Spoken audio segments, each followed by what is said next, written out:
अस्सलाम वालेकुम प्यारे व्यूअर्स, कैसे हो? आपका मेज़बान आसिफ हाज़िर खिदमत है। तो आज हम जिसकी आइडेंटिफिकेशन करने जा रहे हैं, जिस प्लांट की, जिस दरख्त की, नाम है उसका करीर। पंजाबी में इसको करी बोला जाता है।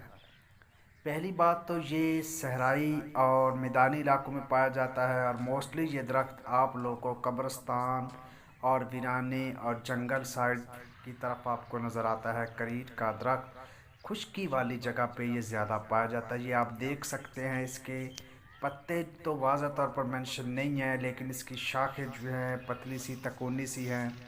ठीक है। और ये दरख्त का जो साइज़ है ये भी तकरीबन 10 से 20 फीट तक यानी ये चला जाता है। यानी किक्कर यानी बबोल, शीशम, पीपल, बरगद, उससे ये छोटे साइज़ का दरख्त है। ये कुश्ता साजी में इसका बहुत ज़्यादा होता है इस्तेमाल। करीर की दो इकसाम होती हैं, याद रखिएगा। एक सफ़ेद फूलों वाली करीर होती है और एक जर्द फूलों वाली करीर होती है। यानी एक करी सफ़ेद फूलों वाली है जिसकी कुश्ता साजी में तांबे के कुश्ते, कली का कुश्ता, चांदी का कुश्ता, उसमें उसको नायाब समझा जाता है।